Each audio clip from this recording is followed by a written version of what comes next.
Hello, everyone, and welcome to Building Our Village with Tender Care. Today, we are talking to Stephen, the Director of Development at the Pearl Project. How are you, Stephen?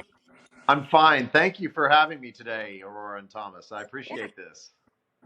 of Uh, course. So, we're going to jump into the first question. Yeah. How and when did the Pearl Project start? So the Pearl Project has been around for 6 years, and it started really because Joy and I needed an organization like this, and it just didn't exist. So we started as foster parents. We brought a little boy into our home. He was 2 months old. And already in 2 months, he had had a very hard start in life. And about 10 months later, we brought his half sister into our home also, and then started the process of adopting them. And during that time, we started to see we already had three children that were our biological children. And so we had already seen a good amount of things as parents, but we had Mhm. never seen some of the behaviors that we saw with our youngest two that we had seen before. And we learned soon enough that the behaviors that we were seeing was a result of the trauma that they had sustained in the foster care system.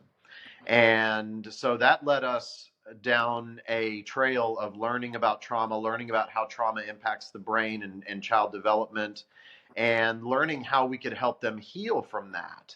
And so we started the Pearl Project in order to pass on the information and the methods that we were learning. We found a program called Trust Based Relational Intervention, or TBRI for short, which is a program that was created out of Fort Worth, Texas, at Texas Christian University, the Karen Purvis Institute for Child Development. And we learned that we needed not only to dedicate ourselves to learning how to implement this program in our family in these methods, but also we needed to pass along what we were learning because we knew there were lots of other foster parents and lots of adoptive parents who were struggling with a lot of the same things, and in some cases worse things than what we were seeing in our family. It completely changed our family. It changed our family for the better, and so we decided there and then that we needed to help other people with this also. And so that's really how the Pearl Project got started. Joy became a practitioner, but in order to be a TBRI practitioner, you had to be part of an organization. And she didn't want to go and get a job somewhere just so that she could become a practitioner. And so she started an organization, I, and that's how the Pearl Project got its start. I love that. That's amazing. It really it hits me close to my heart. You know, for what you have done and what your family has gone through. It's amazing. I've got a similar situation. So down the road, I might want to talk to you some more about the TBRI. Absolutely. I have 5 kids as well. I've got we had 3, and then had the opportunity to take in twin 3-month olds, Mhm. and we've now had them. They're 4 years old. We have what's called permanent guardianship. You might be familiar with that. Our Absolutely. hopes are to our hopes are to adopt in the near future. So, really, what you're doing is amazing, and it's needed. Yeah. Yeah, the demand out there is great, and what we realized was that a lot of people don't know that that trauma is not something that kids just get over. The type of trauma that we see from children who have been removed from their families of origin is something that has lifelong effects. Now we can help children heal from their past hurts. We can help them develop the skills that they need to live very fulfilled lives. But unless we teach them those skills intentionally, then they have a really hard time. And so one of the things that we learned was that the impact of trauma is something that needs to be taken very seriously, not just by foster parents and not just by the foster care system, but by the community as a whole. So yeah, I would love to talk to you about TVR at some point, Thomas. That'd be great. Yeah, yeah, definitely because we've noticed some behaviors. Even though we've had them since 3 months old, Yep. they've went through stuff. And, we've went through the roller coaster within the system of them going back and not going back, and a Yeah. whole lot of stuff. And unfortunately, their mother did pass away, so that's another Oh, trauma that they didn't know, but it's something right. that we're going to have to deal with as they get older. So, yeah.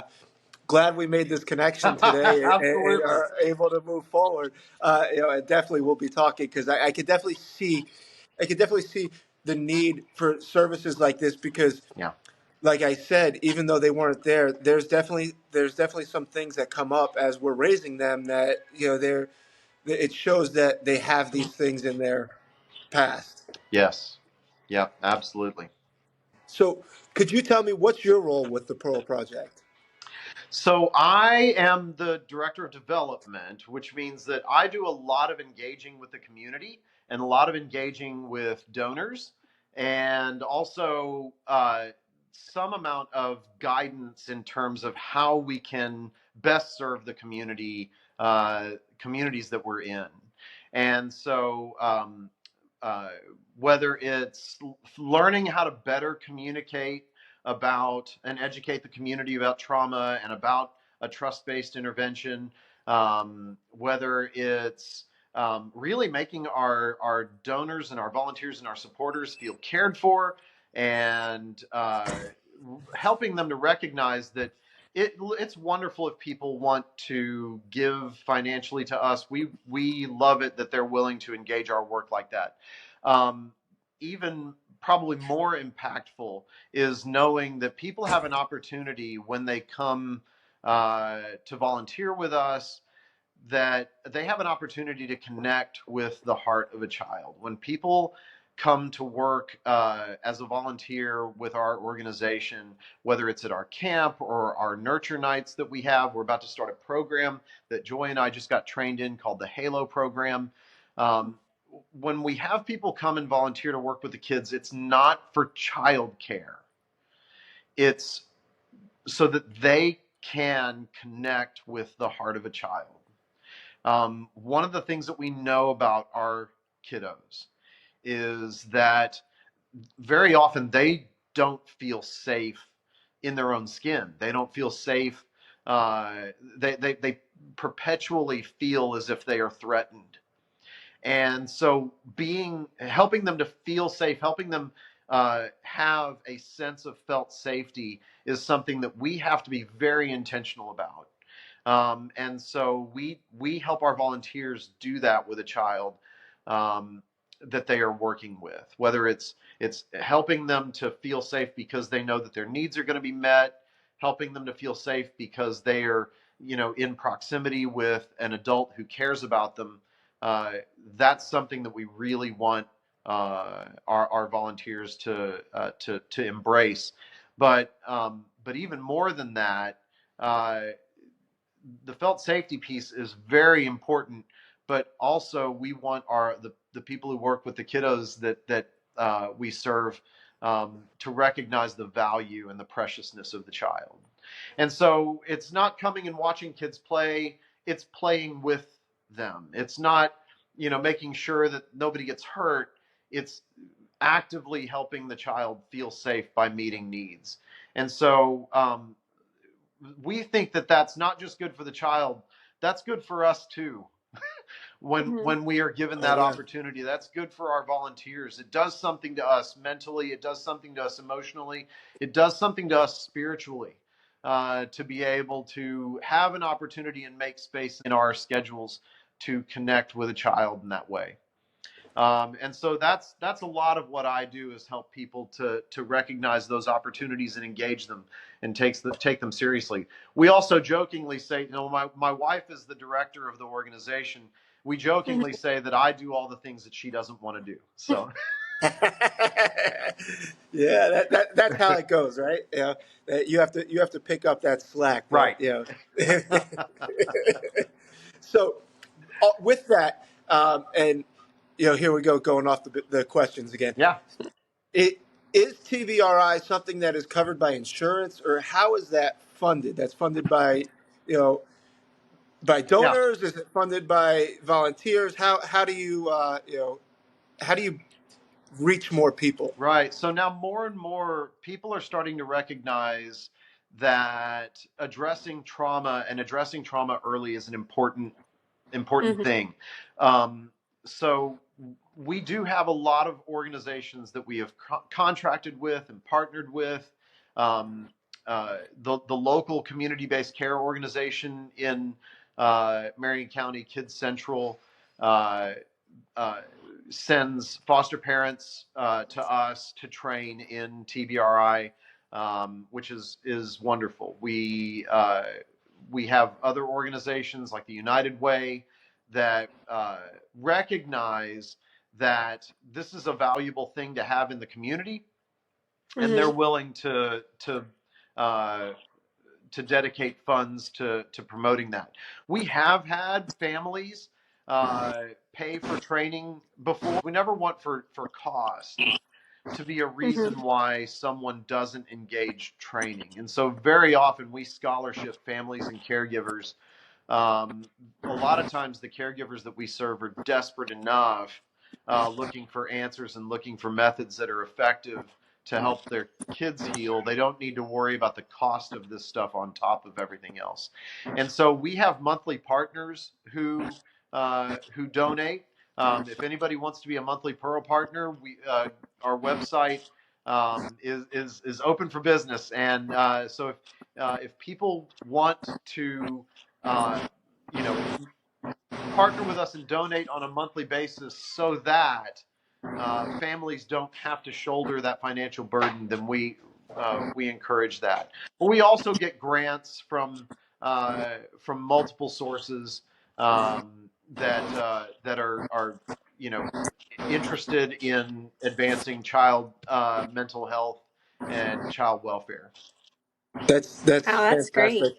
Yeah, Yeah, to get that community involvement and to really see that people care, and in the passion that you portray for what you do, it goes when you speak about it. And that's the one thing, when you're able to see the difference with what you make, what you do, and what you make different for that family and that child. you know it's something that money can't do. When you're able to see the effects of what you're doing on the family and the child, it's priceless, really. well, and it really is a community thing. Like we have a lot of support in our community. That's amazing. And one thing I've always loved, the Marion County area, and the community feel within Marion County and Ocala. Yeah, It's really incredible. It's I we had a center in Dunnell, and I got really involved within the Ocala Marion County area, and just it's a pretty big place, but it has that small town feel where everybody cares and everybody's looking to make a difference. yeah, absolutely. It really you're 100% right about that.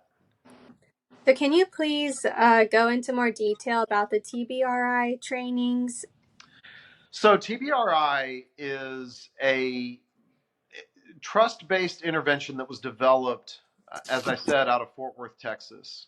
Mm-hmm. Um, two developmental psychologists uh, that were on staff at Texas Christian University. One is now retired, and one has passed away. Um, Developed this program in order to address the needs of children who really were um, at a high risk for institutionalization, being removed from their care settings because of everything from inability to attach to caregivers to the point where there was a possibility of violent behavior. People were worried about the safety of not just the child but about the children who about the family that was supporting the child. And so they took these kiddos who had had such a hard start and um, and really did three things. Number one, they were intentional about building relational connection with them. Number two, they made sure that all of their physical needs and all equally important, all of their sensory needs were met. And sensory needs are something that a lot of people are completely unaware of, Mm-hmm. but they can be real problems if they aren't addressed in terms of behavior. And then finally, when behavior would happen, they would they would deal with the behavior in a way that was not punitive, would not shame the child, but would help the child actually develop skills that would help them change their behavior if their behavior was problematic. And so TBRI really is based on those three principles of connecting with the child, empowering them by meeting their physical and their sensory needs, and then correcting their behavior in a way that is respectful of their person and actually helps them build skill. And so we like to say that TBRI addresses the whole child. It doesn't Mm-hmm. just address their behavior. And what they found was that these kiddos who were coming in to their program, and they delivered this program in a camp setting. What they found was that the kids who were coming into this camp setting very often had cortisol levels and stress hormones that were twice normal levels, Mm-hmm. and that over the process of being in the camp for 3 weeks, those stress chemicals in the brain would normalize. And what that told them was that the kids uh, didn't feel threatened anymore. They felt safe, they felt cared for, they felt seen, and they felt valued. Um, what that meant in their homes was that kids who had struggled to develop things like language skills all of a sudden were exploding with language skills. uh, Kids who had struggled with relational skills, who had struggled to do things like simply show affection to their parents, Mm-hmm. were all of a sudden asking to be held, asking to be rocked, asking to be, to be snuggled before bed, things like that. All of these skills were there and latent, but they were being suppressed by the fact that the child felt perpetually threatened, um, and not because of anything the parents were doing, but because of their past. And Wow. so once that fear was disarmed, and once the child realized that they were safe, they were cared for, and once they were being taught these relational skills and these emotional regulation skills in a way that was effective for them, all of a sudden these skills that they were so long were being suppressed were able to develop. And so that's where TBRI started, and that's kind of a little bit about what TBRI is about. That's pretty amazing. Yeah. Mm-hmm. So we It's train powerful. parents and other caregivers on how to do those methods of caregiving and how to disarm that fear and how to connect with their kiddos. So at the end of the day, I see that it's the power of basically loving, nurturing someone. Which is absolutely right, and very often people don't know that that's something that has to be taught sometimes. Right. Very often we parent our kiddos in a way that we were parented, right? um, and we take for granted a lot of the things that we learned from our parents because they didn't teach it to us explicitly. We sort of picked it up from them, right? We Mm-hmm. sort of was caught in the atmosphere of our homes. And so we don't very often when we have children, we don't think about teaching things like regulation skills, right? Right. We don't teach our kids, hey, this is how you love someone well. They learned it just by watching. Well, if you're in a home environment where emotional needs aren't being addressed, right? And that doesn't necessarily mean, the child is abused or the child is neglected. Emotional needs are not something that we really pay much attention to in our culture. Only now are we starting to realize that these are things that really ought to be paid attention to. Right. And so uh, we very often, parents, just, it's not that they aren't caring for their kids, it's just that these are skills that are overlooked. And when you think about, well, I know that I need to teach my child how to regulate, I just don't know how. That's where we can come in.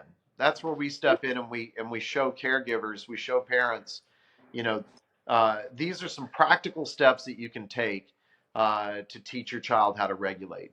Or if if emotional needs are not something that's on your radar, here's some practical things that you can do that will help meet a child's emotional needs.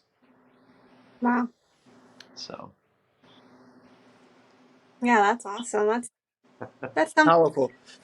about as a parent, all the time, like you said. So that's really good that you're making them people aware, you know. very Yeah. often that is a huge step for That, Mm-hmm. for parents Aware. and caregivers. so typically you think of, am I meeting my child's needs? Am I, providing them with food, shelter, those type of things? But Right. often forgot is the emotional part of it. And I think that where you guys bring that in, that's powerful. Yeah. Right. Well, and frankly, we're we need our caregivers need these tools and these methods now more than ever. I think that people underestimate the impact that is felt uh, on our children by the things that are happening just in society around us, right? I think we all recognize the trauma that happened as a result of the pandemic. I mean, when I was a 10-year-old, pandemic was not a word that I used, right? And yet it's very much a part of our mentality now. Well, that's going to put stress on our families. That's going to put stress on our kids. Um, and the place where our kids find comfort and the place where they find safety and regulation is in their relationships. Well, unfortunately, now I'm talking to you all through a technology that is everywhere. We carry them in our pockets, right? Mm-hmm. But they Yep. are by nature disconnecting. Mm-hmm. uh, we feel connected to people because I'm able to see pictures of my cousin's kids in Wisconsin, right? Mm-hmm. But it's not real relational connection. And in fact, very often we're willing to forego, or we sort of forget um, uh, to pursue actual relational connection because we're tuned into these things. Mm-hmm. And our kids are feeling the pressure of that now. And so we're seeing a lot of parents, not just foster, not just adoptive. We're seeing a lot of parents come to us and say, my child is exhibiting huge amounts of anxiety. How can I help them? We're seeing teachers come to us and say, I don't know what's happening, but the kids now are different than they were 10 years ago. I've been teaching for 30 years and things were great for 20 of them, and now kids are just different. And I don't know how to help them. And so building these types of skills in caregivers, whether they're at home or in a professional capacity, is so important these days. Yeah. So, That's Aurora, true. I'll let you ask the next question. I've been asking them all. Sorry. That is very true, and I'm glad you said that. Um, so I'm curious about how many chapters you have. So we have two chapters. We have we're primarily based out of Ocala in Marion County, but we Mm-hmm. also have a chapter that really sprang up pretty organically up in Niceville, up in Panhandle. Really, that came about because some people up there that we had formed relationships with through some of the things that we were training. Not that we were doing the training, but that we were getting trained in. Uh, we met them through some of these other programs, and they heard about what we were doing, and when COVID hit, when the pandemic really hit, we moved a lot of things online. Right. And so they would ask us, hey, can we, do some trainings with y'all? Because, when you're online, it doesn't matter whether the trainer is in Ocala or in Niceville or in Alaska. As long as everybody's online at the same time, it works. And so those relationships really started to gel during that time, and it got to the point where they were doing enough and were dedicated enough to the work that about a year or a year and a half ago, they uh, started officially launched a chapter up in Niceville, and so now they do events up there that are in person, uh, just the same way as we do here in Ocala. We provide support uh, to our online events seamlessly still. And so yeah, that's been a wonderful thing. But we also have practitioners sort of spread out throughout the northern part of Florida, everywhere from St. Augustine to Sarasota to down in Winter Garden. Oh, okay. Very cool. So I was exploring your website and I Yeah. saw something called a dolphin retreat. I'm very curious as to Yes. explain. Yes. So the Dolphin Retreat is a highlight of the year for foster moms. Mm-hmm. It is just that. It is a retreat. Um, One of the things that Joy and I learned as foster parents is that there are very few opportunities that you get to be able to nurture yourself. You are on almost Mm-hmm. all the time. And so uh, we wanted to find ways that we could help foster parents make space in their lives to where they could nurture their own souls. Um,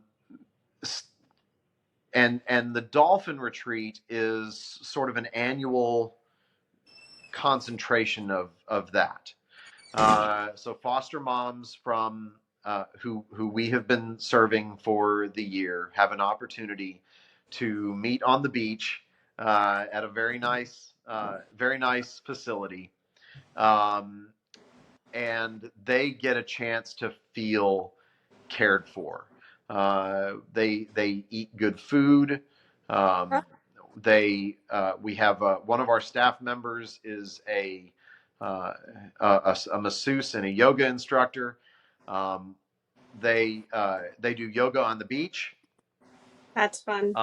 They have time to just be quiet and to be thoughtful and to relax, which is not Mm-hmm. something that foster parents are very often afforded. That And we are that hoping to do this for dads eventually. Dads relax differently than moms do.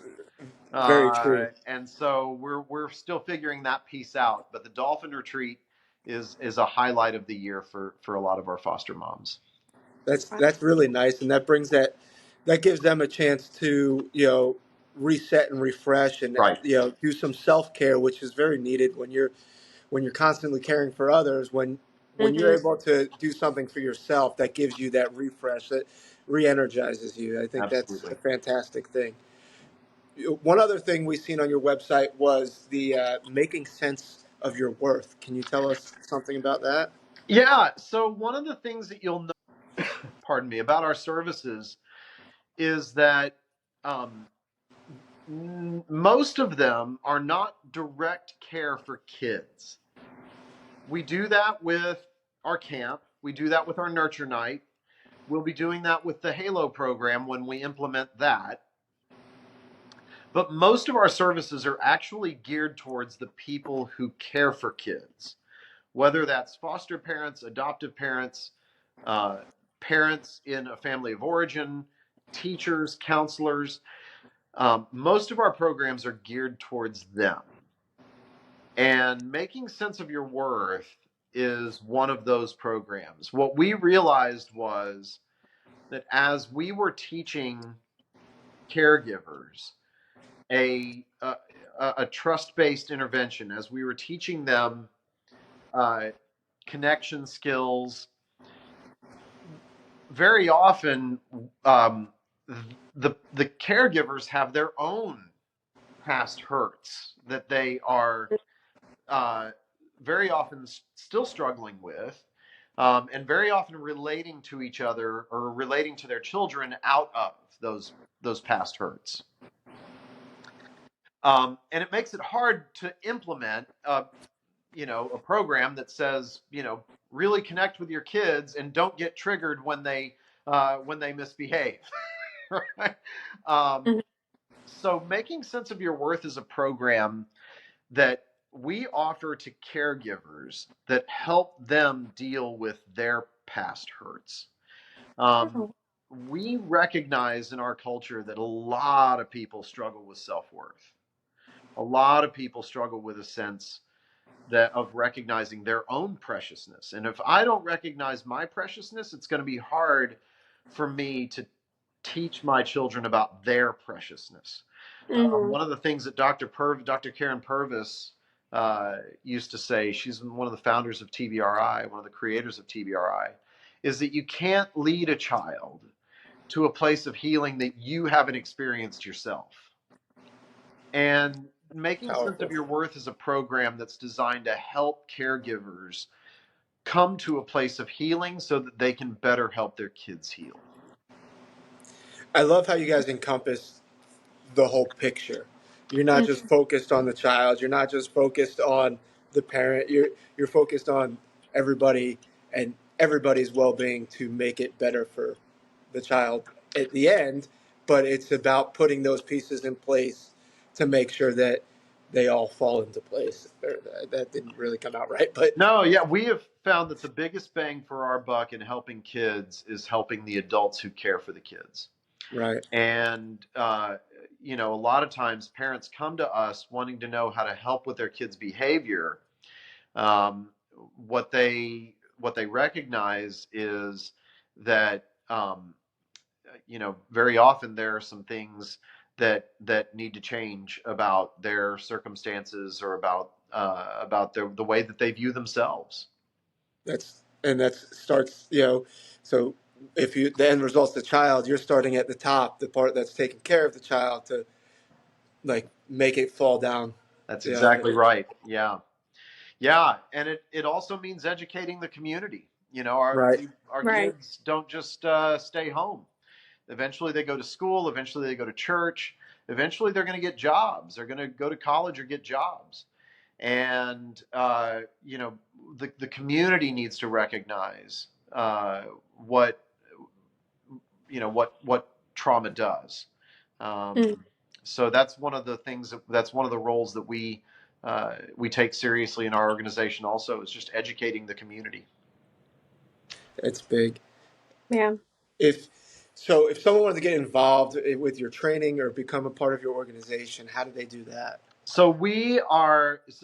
I mean, the core of what we teach is connection, and as an organization, we try to operate with that principle in mind also.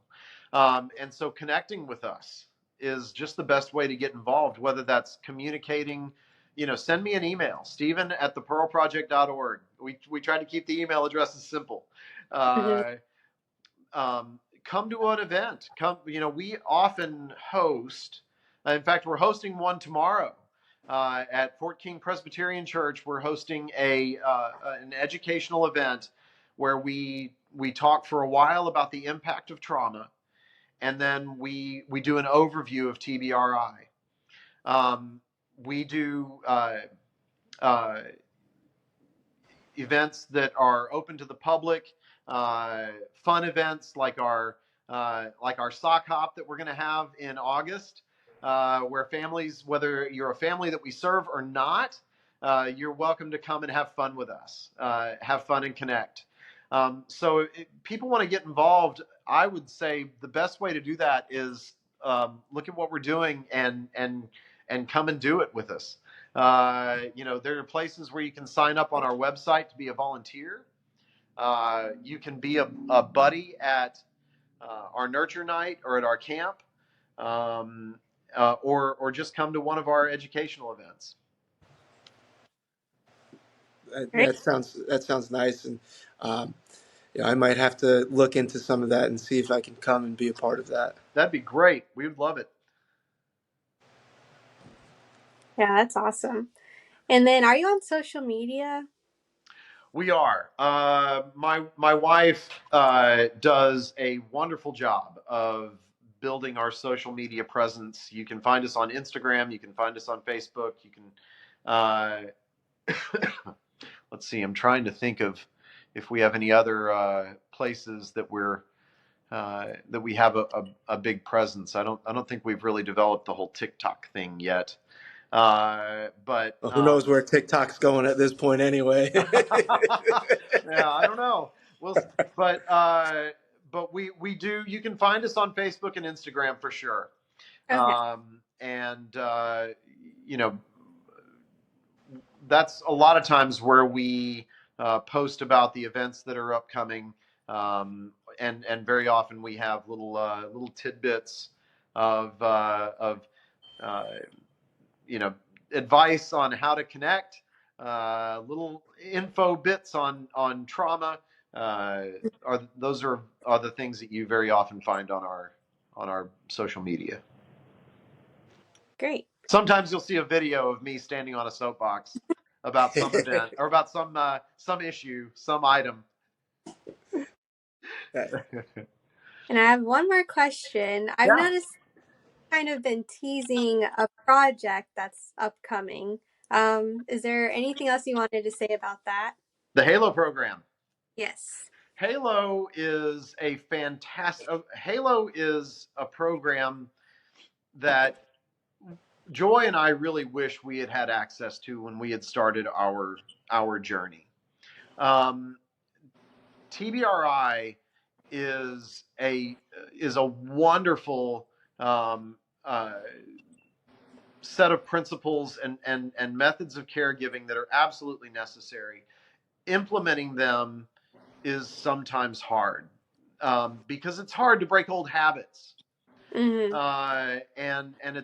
and a lot of it requires some self work and changes in mindsets and things like that.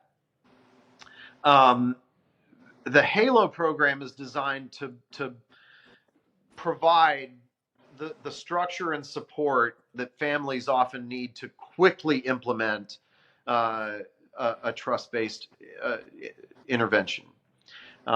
And so what they do is, or what we will do is, Mm-hmm. it'll be a 10-week intensive program that will train the parents and then provide therapeutic activities that are fun. So the kids think they're Mm-hmm. playing, and they are playing. It's fun. It's a Right. lot of fun, and they get to do this with a buddy, with a trained buddy. But while they're having fun, they're learning relational skills. They're learning regulation skills that um, are being reinforced in the training that the parents are receiving. On top of that, the families get once a week counseling session to help them individually implement.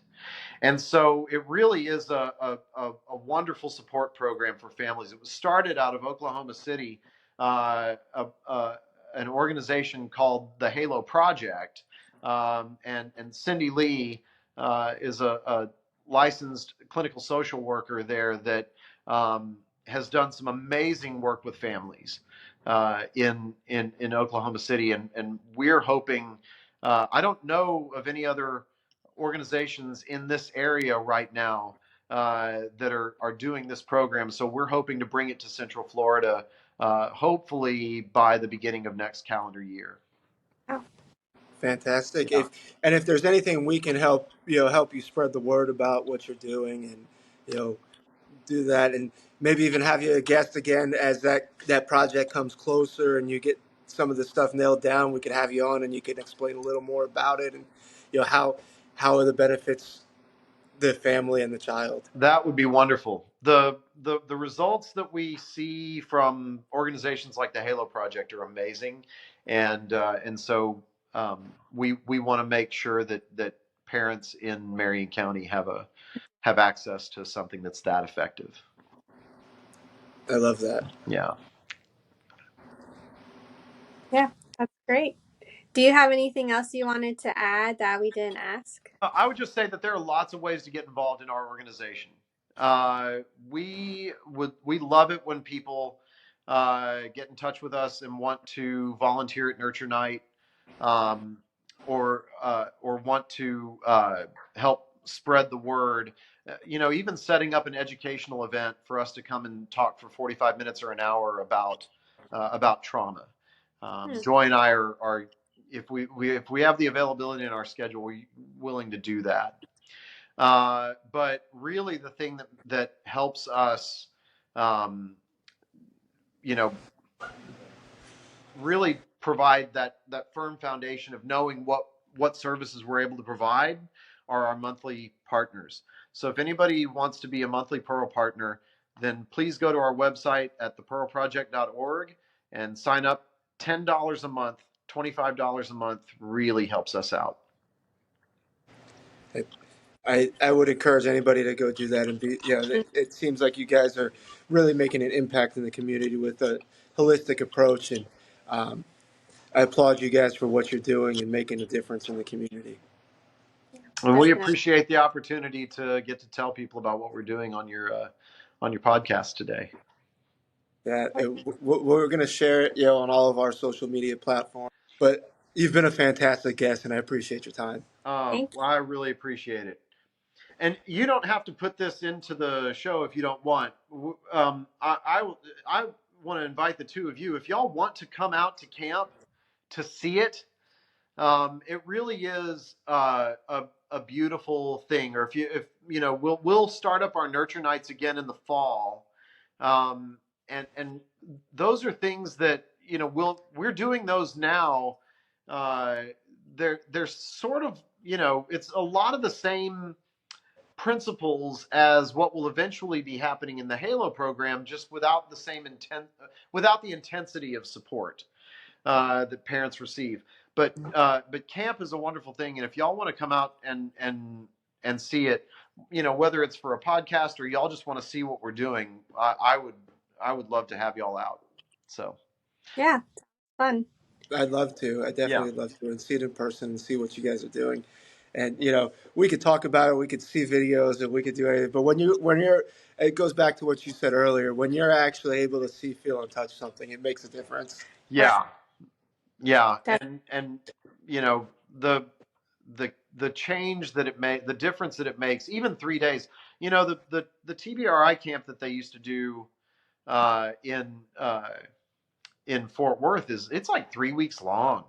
Wow. We only do 3 days, but the difference Yeah. that we see even in 3 days is remarkable with the kiddos. But it's just as impactful for the parents. I mean, these parents a lot of times feel invisible, they feel isolated, and coming and being with other parents who are experiencing the same things that they're experiencing, recognizing that they're not alone in this, uh, it makes a huge difference for them. The sense of community that they feel as a part of camp is a big deal. Our camps, we don't just do activities for the kids at camp. We train the parents during camp also. And So it's that connection to the parents as well that that way you find out you're not alone in your situation. There's right, other people that are going through the same thing as you, and you're able to connect on a different level when you bring in that person that's going through the same thing. You can connect yeah, with that person, and it makes you not feel alone. So that's a powerful thing, yeah, and and that makes a seems to big be a difference. recurring thing. We just had a couple weeks ago. Adaptive Dance Superstars. They're doing some amazing things. They offer a program for special needs kids and to dance. But one thing she said, it's not just about the child dancing. It's about the parents coming and making these connections and building these Yep, relationships with people going through the same things. So when you're able to put those things in place and you're bringing that support not just to the child, to the parents, it then circles back to that whole holistic approach, Joe, from Yep. the top down.